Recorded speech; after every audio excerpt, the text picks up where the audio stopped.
All right, I'm Chris Avina with American Outdoor News Podcast. I'm here with Carson Keys, the Chapter Services Manager at Safari Club International.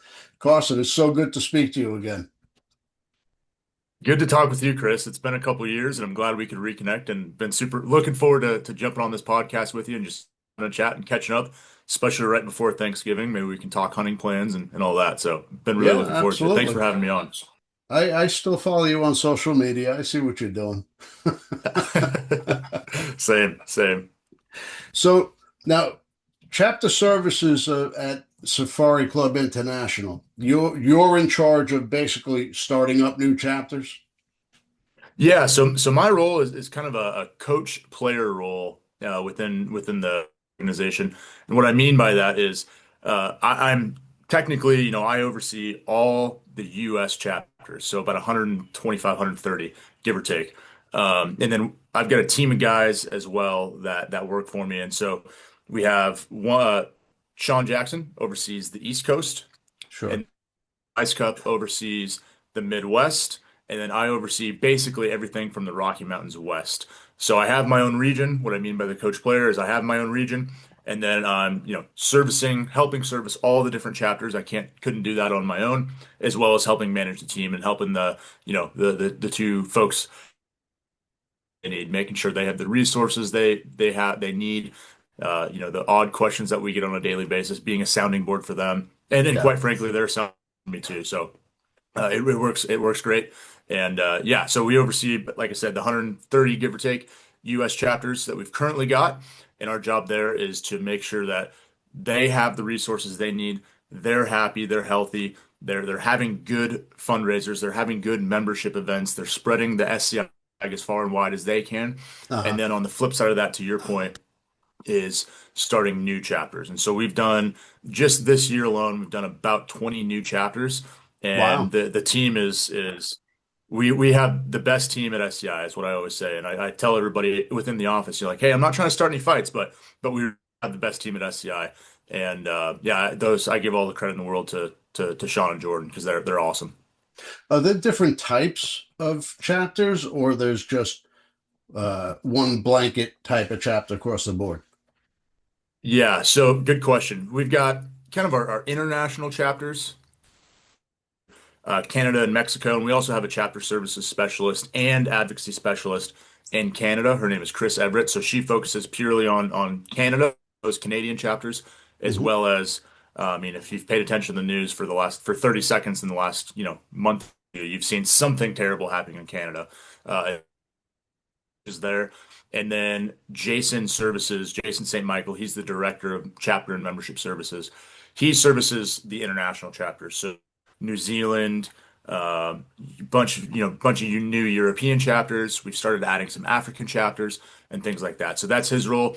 The Hmm. American chapters and the North American chapters and the international chapters look slightly different. There's some different laws and things like that apply here but don't apply Sure. to or vice versa. But by and large, Chris, they're a chapter's a chapter. Well, what are the benefits of getting involved with a chapter? So the number one benefit in my mind, if I'm new to an area or I'm looking to get involved in or even just outdoor recreation in general, and I'm not sure how to start, or I've been a hunter for 30 years and I'm just looking to expand my network. To me, I always tell where you're from, who you pray to, how much money you make, what color your collar is.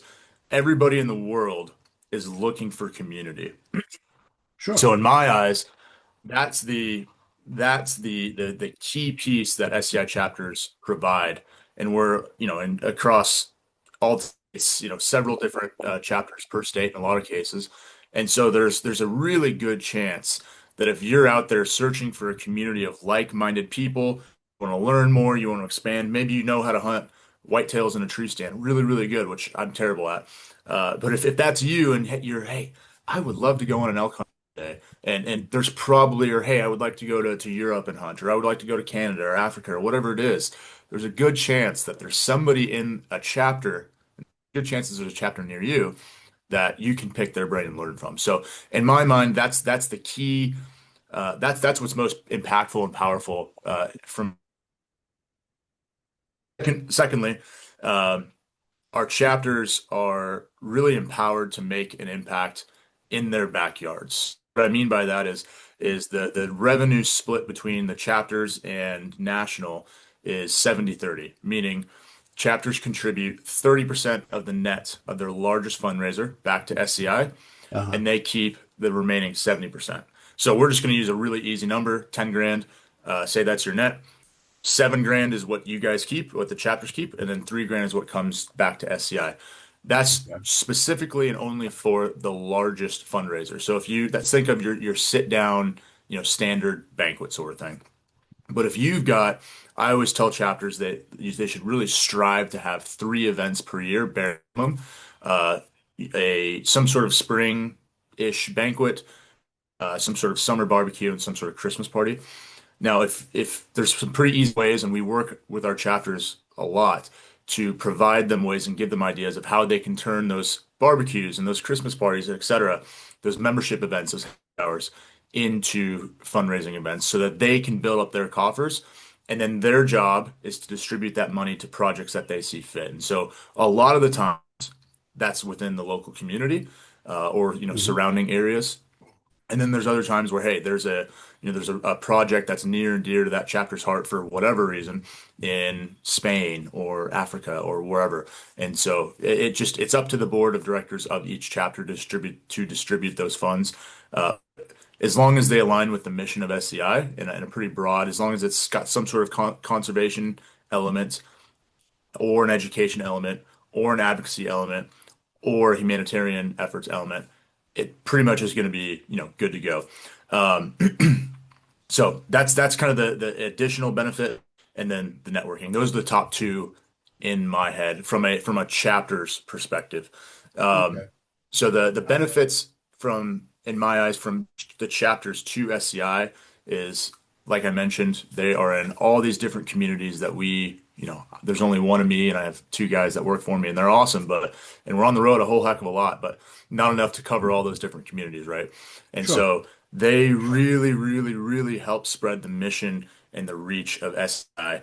Furthermore, they're helping educate the general public on the benefits of hunting. Because a lot of people, it seems like an oxymoron to them that, hey, I like to hunt, but I deeply care and love animals. Like for a lot of people, at first glance, that just doesn't compute. It doesn't make sense. But our chapters are there and they're able to, have those conversations and break that down and show what that really means and show why that does make sense in the end. Sure. Okay. So local chapters basically get involved in the local communities, um, promoting the sport, conservation, uh, youth hunting, education, whatever it might be for the outdoors. Absolutely. Yep. I mean, it's a huge, broad spectrum of projects from, like you mentioned, youth, getting women outdoors, all the way to, making sure that hospitals have enough food and things like that, or donating meat. There's a really cool program in Alaska at a native hospital where the chapter will gather moose meat, donated moose meat, and then make sure it's clean and processed correctly and all that, and then donate that to the hospital so that the patients in the hospital can have traditional meals. And so, I mean, Uh-huh. and everything in between, just a huge, huge broad spectrum. So shooting ranges, yeah, a huge spectrum of different projects that they're able to find and seek out within their communities. And really, they're the experts in the community. I live in Fairbanks, Alaska, and so I have no idea what's important to Sioux Falls, South Dakota, but we have a chapter there, and they do. You live in Alaska now. I do, yes, sir. Yep, yep. I live in Fairbanks, and yeah, it's been a heck of a ride for the last couple of years. When the hell did that happen? Oh, we've been there for 3 years, and it's been a great opportunity for us, and it might not be forever, but we're having a heck of an adventure right now, and I'm trying to live it to the fullest. And so I've really thrown myself into hunting in Alaska as much as I can, so chasing sheep and moose and things of that nature. Trapping has been a new hobby of mine that I'm one of those guys that once I latch a hold of something, Chris, it's like all I can do and all I want to, it's all I want to do and it's all I can think about.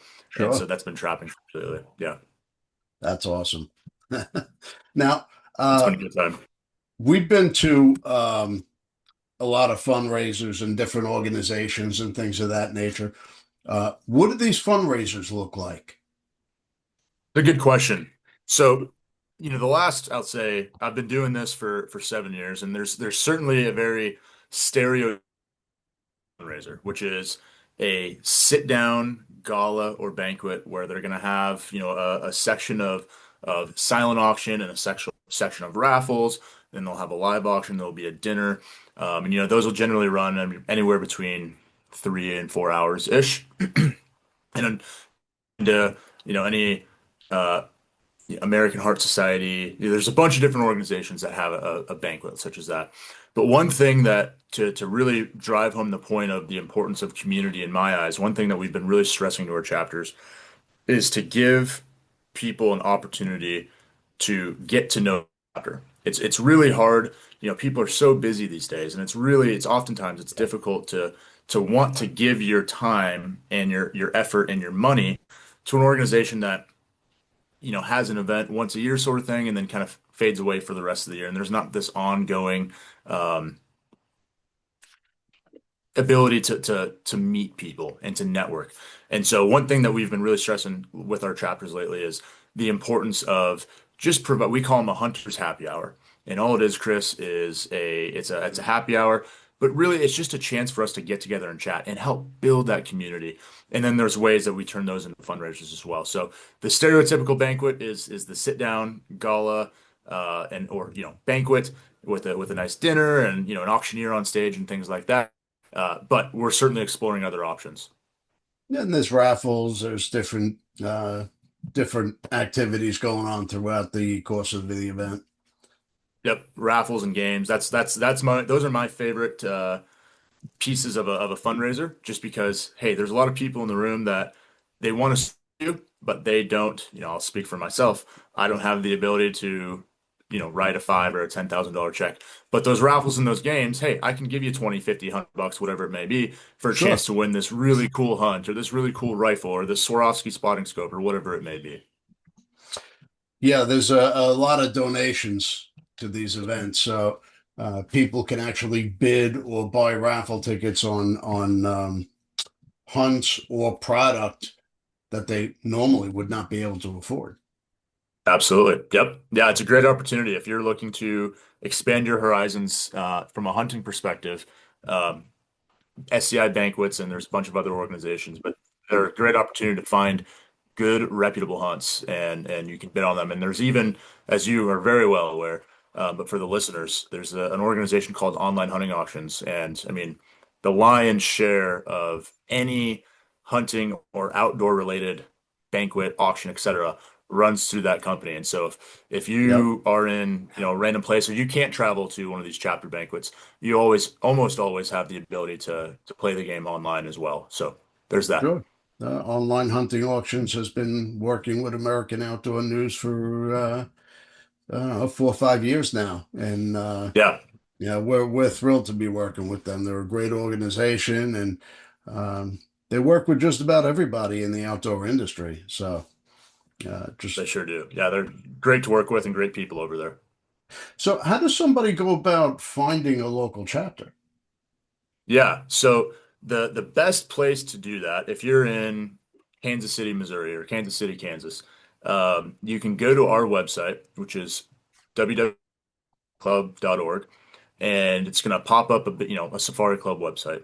And there's a tab right in the center that says Get Involved. And if you hover over that tab, it's going to shoot a drop-down menu down, and there's going to be a subheading in there that says Find a Chapter. And so you're Uh-huh. going to click on that, and then that's going to pop up a map. And if I'll use the US just as an example, I'll use Kansas City, Kansas. You're going to click on the state of Kansas, and then it's going to show you all the chapters in the state of Kansas. So you're going to click on your state, and then on the right hand side, yeah, the right hand side, it'll populate those chapters in that area. Or you can do it from Montana or Nebraska or wherever you're at, where there's a good chance that we've got a chapter near you. What if there's not a chapter by them?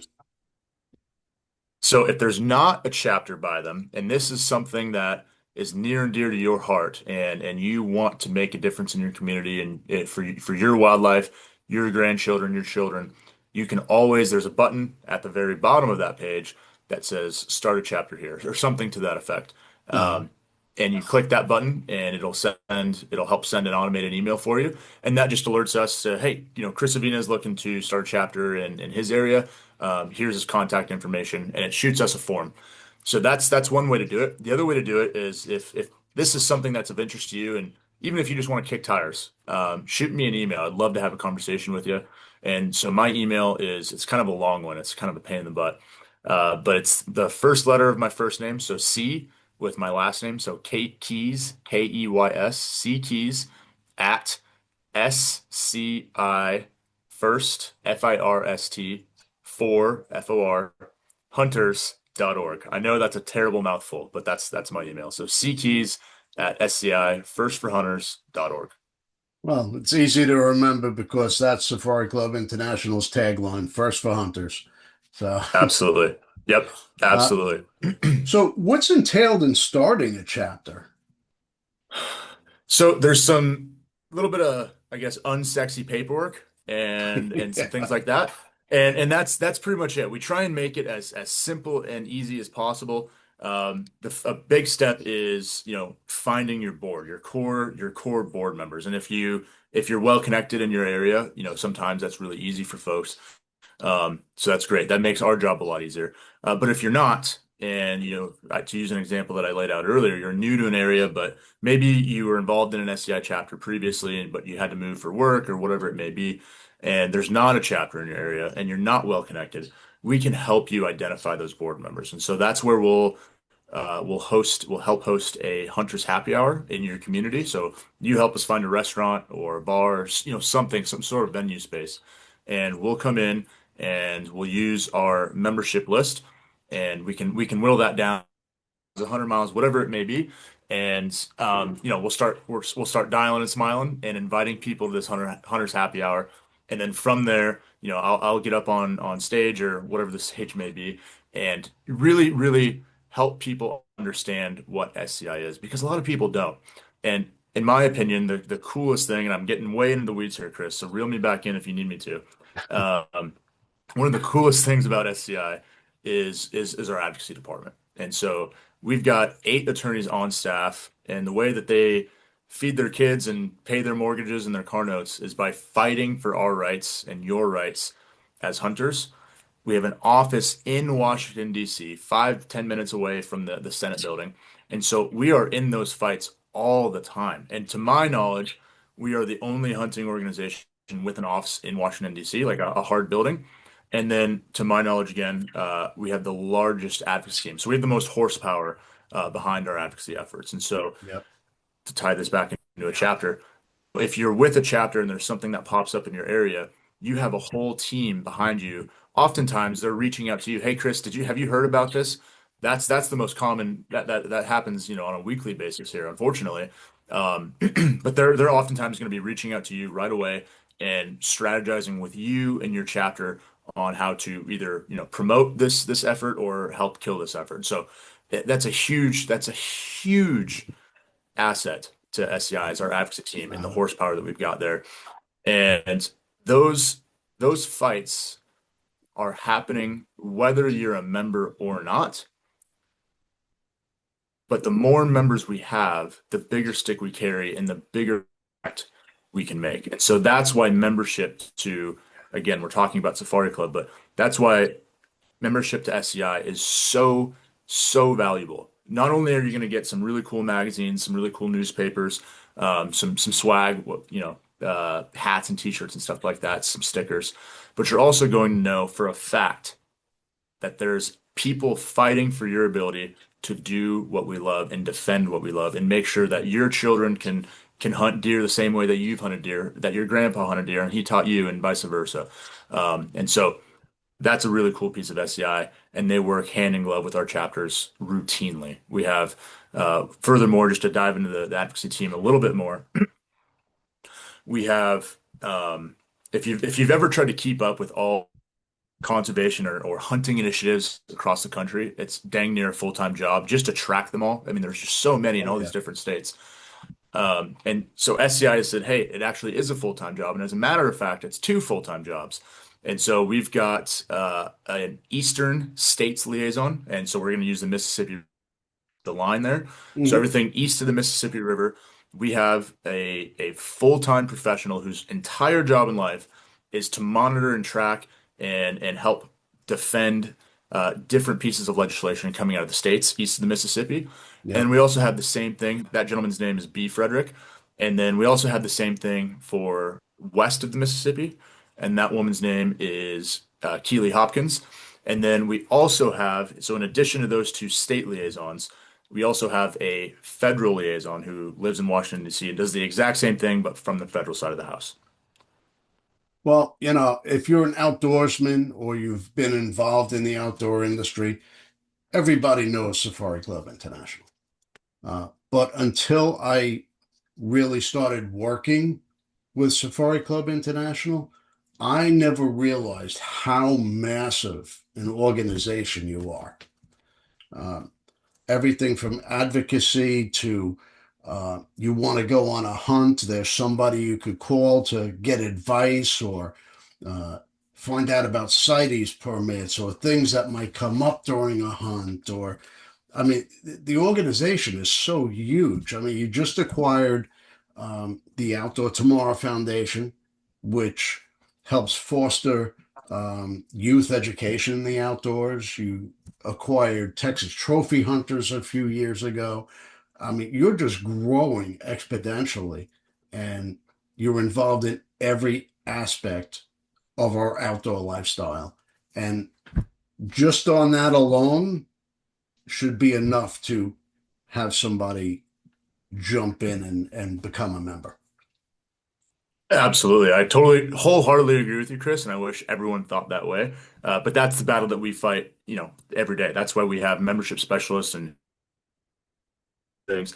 A lot of people view SCI as, hey, I don't want to hunt in Africa or I can't afford to hunt in Africa, etc. You Whatever don't the have to. scenario might be, you don't have to. That's exactly right. 60% of our work every year is done in the United States. Substantially more, or, another portion of that is done in North America, and Hmm. then the remainder, which, hey, these fights in Africa and Europe and things, these are huge. These are super important, massive fights. But still, every year, the lion's share of our efforts is here in the United States. And so, if you're a squirrel hunter from East Texas, tail hunter in Michigan, or an elk hunter in Montana, or a moose hunter in Alaska, or an elephant hunter in Botswana, it it doesn't really matter you hunt or what you hunt, if it's legal, regulated, and ethical hunting, SCI is going to defend and protect and promote your ability to do so in Yeah. the future. That's our first for hunters is our tagline, and it doesn't matter what type of hunter you are. Well, I always looked at it this way. And the more I found out about the organization, the more it really made sense to me. If you're a gun owner or a shooting enthusiast, you're joining the NRA.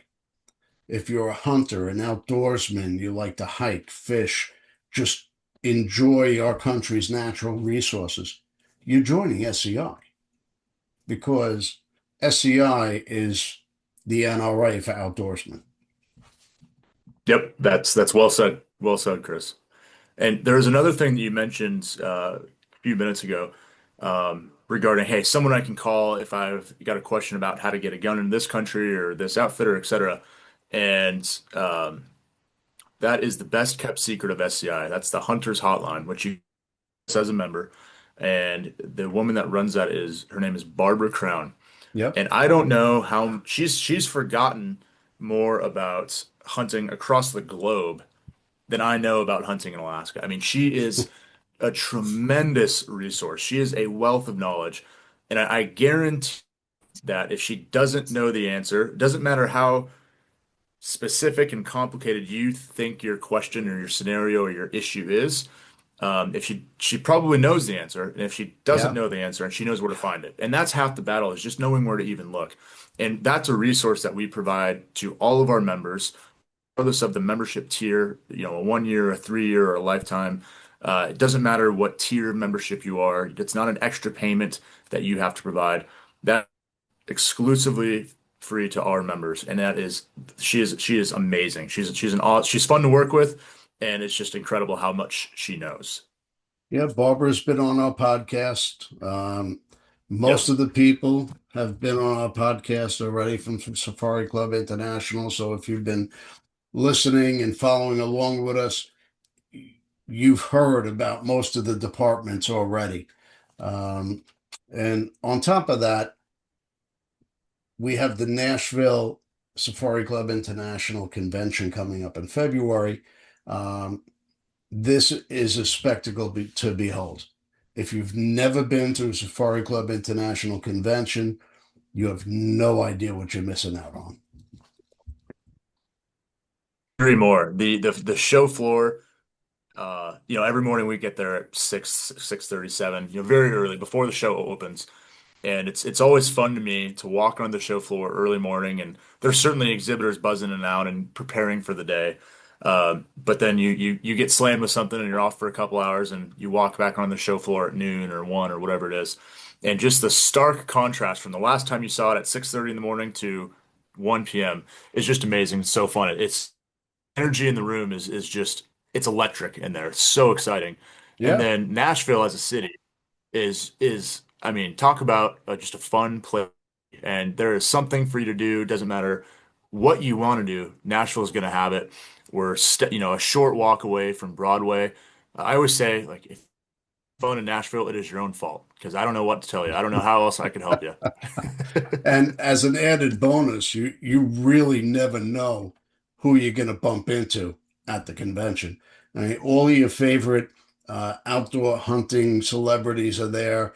Plus, you just don't know. You might bump into Kid Rock or Jelly Roll or just somebody buzzing around the floor. They're all there. It's crazy. Absolutely. The convention is one of my favorite events at SCI. And I really like, you go 1 year and I meet Chris and we hit it off and we have we have dinner, we have a beer, whatever it may be. And then the next year we see each other again, we pick it right back up. And then that just, you start to build this community of people that you might see once a year. Then you text and but you really start to build like a really fun group of friends that you see at these shows, and oftentimes they'll bounce around all the shows.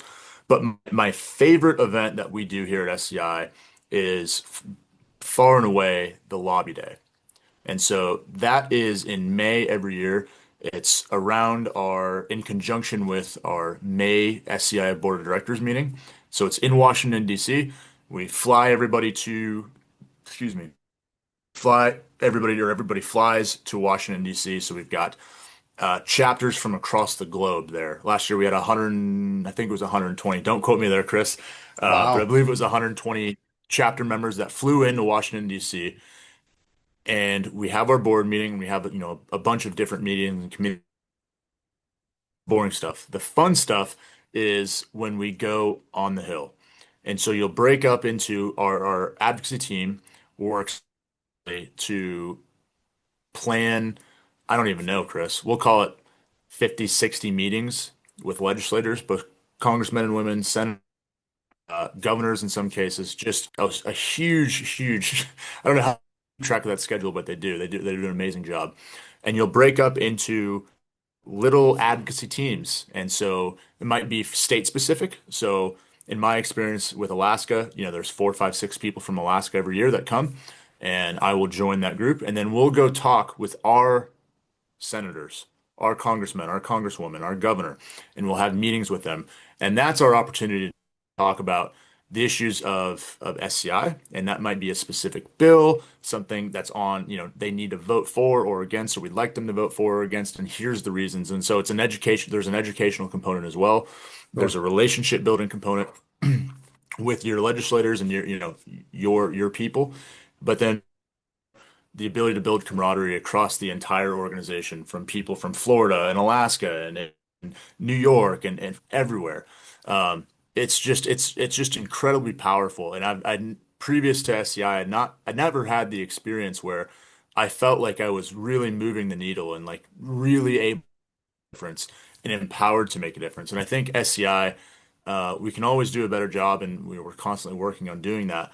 But in my opinion, we do a really good job about empowering hunters and helping activate hunters and Yep. giving them the ability to make a difference. A lot of times I find that people, they're really passionate about whatever it is that they do, elk hunting, whitetail hunting, or just hunting in general. But oftentimes they just don't know what to do about it. They see this terrible thing that pops up in Colorado or New Mexico or whatever it might be, and oftentimes they just don't know what to do about it. And as a member of SCI, we're gonna walk you through it. So that's yeah, I'm really passionate about the advocacy piece, the advocacy side of the house, and I can't give enough kudos to that team as well as our chapters for just working so well with that team and that team working so well with our chapters. It's that's my favorite piece of it. That my favorite slice of the pie. Absolutely. Absolutely. All right. Well, we're running out of time here, but uh, go to safariclub.org. You can find out anything you want to know about chapters, anything about the organization you want to join.